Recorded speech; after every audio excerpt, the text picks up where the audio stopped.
Oke, friend, ketemu lagi dengan Pak Pres dari channel Tiket Masuk. Ya, yang punya tiket boleh masuk, yang nggak punya tiket boleh masuk juga, dan boleh nonton juga. Oke, channel ini tercipta sebagai perantara pelega rasa penasaran kalian. Dan kali ini Pak Pres bakal lanjut bahas alur cerita Snowpiercer. Nggak usah banyak kata pengantar, langsung aja kita geragas ya, friend ya. Oke, friend, berawal dari LG yang ngajak ngobrol Om Gundul dan dijenguk orang tuanya. Dan LG bersiap untuk disidang atas kasus pembunuhan. Emang LG tuh psycho banget ya, friend. Dia doyan ngulum bola mata palsu ayahnya kalau dia lagi nervous. Lalu lanjut ke anak buah Mbak Katy Perry yang bawa hidangan. Dan pas dibuka, ternyata isinya surprise, kecoa, friend. Gelai anjay. Lalu terjadi perdebatan antara Mbak Katy dengan Melanie tentang persidangan. Di sini terungkap, ternyata Melanie memang ada main juga sama si Katy, dan Katy pun mengancam Melanie. Otomatis Melanie kebingungan tentang hak orang-orang kelas 3 di pengadilan. Or what? We will be heard. Passengers, Mr. Wilford has accepted.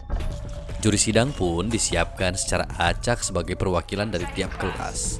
Primary teacher Mary Elizabeth Gillies. From first class, our jurist is Gusterfeld.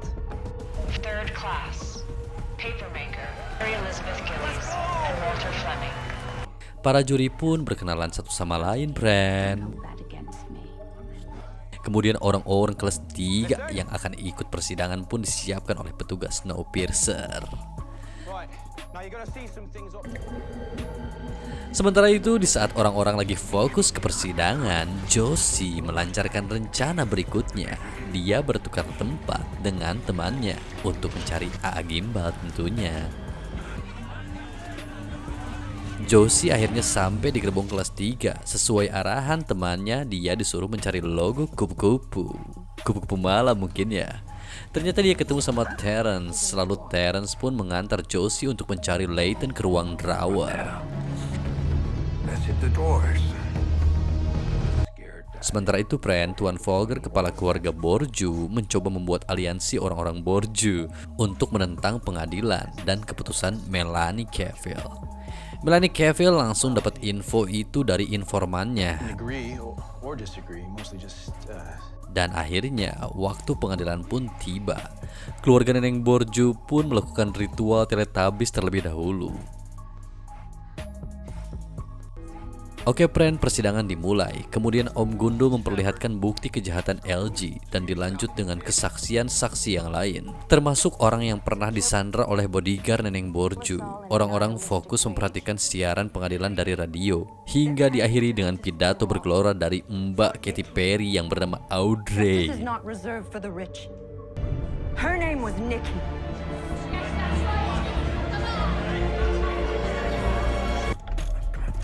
Di sisi lain, Terence dan Josie berhasil masuk ke ruang drawer. Terence ternyata punya tujuan lain, friend. Dia nyolong obat-obatan lalu meninggalkan Josie. Josie terus membuka laci untuk mencari Layton, hingga dia berhasil menemukan Layton. Saat break sidang, terjadi adu bacot saling ancam antara Melanie dan Layla, ibu dari Neneng Borju. Lalu sidang berlanjut. Kini giliran Neneng Borju yang berbicara di persidangan. Dengan air mata T-Rex-nya, dia ngaku kalau dia cinta ke Eric. Dan dia bilang bahwa Eric mengatakan Sunwise adalah mata-mata Mr. Wilford. Sean Wise, a spy for Mr. Wilford. Dan dia berakting sambil mengancam bahwa dia siap berperan untuk tak membocorkan rahasia Mr. Wilford. Wow, mind blowing banget nih. I promise to do my part for her too. Melanie yang selama ini menjadi Mr. Wilford KW kesal dan kebingungan. Oke, friend, kembali ke ruang drawer. Josie mencoba membangunkan A.A. Gimbal, tapi A.A. Gimbal malah kejang-kejang, friend. Dan tiba-tiba datang petugas Snowpiercer, yaitu Teal dan Osweiler. Os hampir saja membunuh Josie. Untung Teal menolong Josie dan A.A. Gimbal. Sidang kembali berlangsung. Para juri menyatakan bahwa Neneng Borju bersalah. Guilty on all counts. Tapi ternyata kini giliran Melanie yang bermain peran. Dia menyuruh Bean dari gerbong depan mengirim pesan dari Mr. Wilford yang berisi bahwa hukuman Neneng Borju diringankan. Otomatis kondisi menjadi kacau, friend. Oke. Di tempat lain, Josie membawa Layton ke tempat mantan istrinya dan menitipkannya. Sedangkan Melanie mencoba mengorek informasi dari LG. Tapi LG dengan polos dan nyebelinnya menolak dan meminta untuk segera pergi dari ruangan tersebut.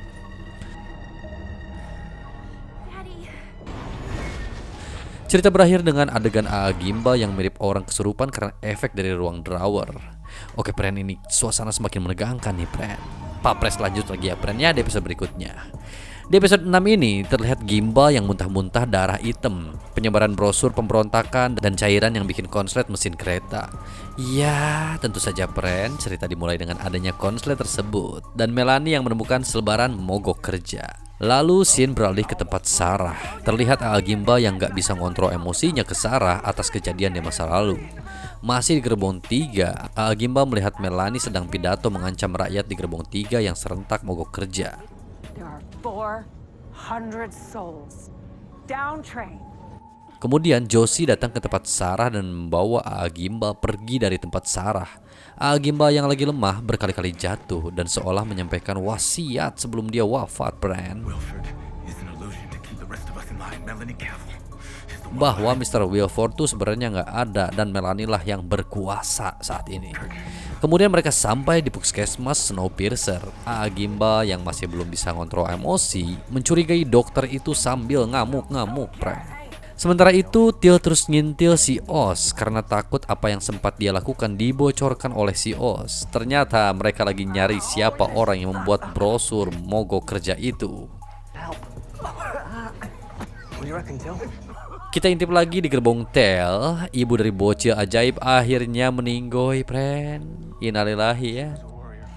Oke, friend, scene udah pindah lagi aja nih ke kolong gerbong. Konslet tersebut ternyata semakin parah dan membuat roda mesin mengeluarkan asap hitam.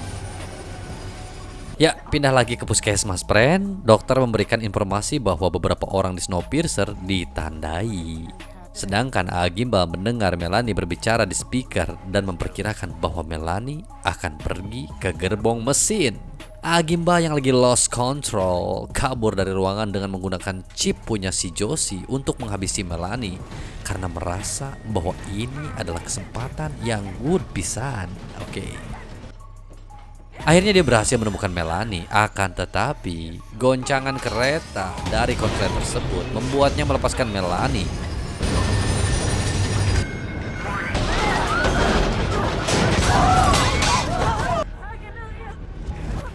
Melanie menjelaskan semuanya dan mengingatkan bahwa hanya dirinya yang bisa memperbaiki kereta demi keselamatan semua orang.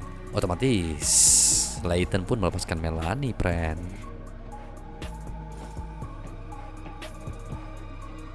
Melanie langsung masuk ke kolong mesin dan mencoba memperbaiki dari dalam.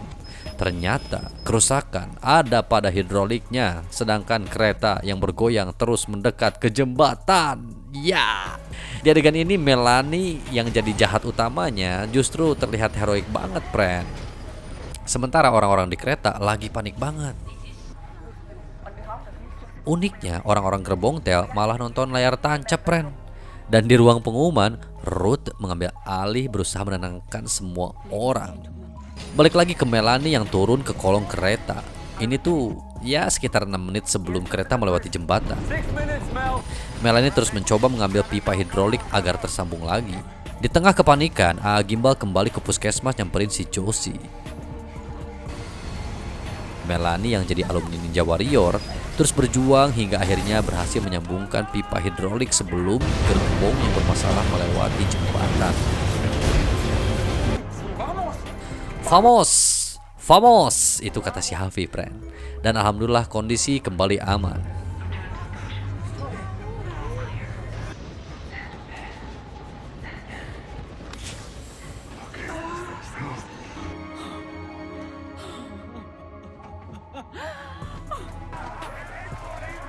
Ya, tim teknisi kereta akhirnya disambut dengan sorai kebahagiaan orang-orang gerbong 3. Kini giliran Bean bermain peran, meredakan amarah orang-orang gerbong kelas 3. Audrey, sang Katy Perry KW pun terlihat kesal ke Melanie. We're alive. Dan cerita berakhir dengan suatu hal yang tak terduga, yaitu Miles yang kayaknya makin dipercaya oleh Melanie. Ya. Seperti apa lanjutan dari cerita ini? Oke, friend yang punya tiket masuk silahkan saksikan di episode berikutnya beberapa hari lagi.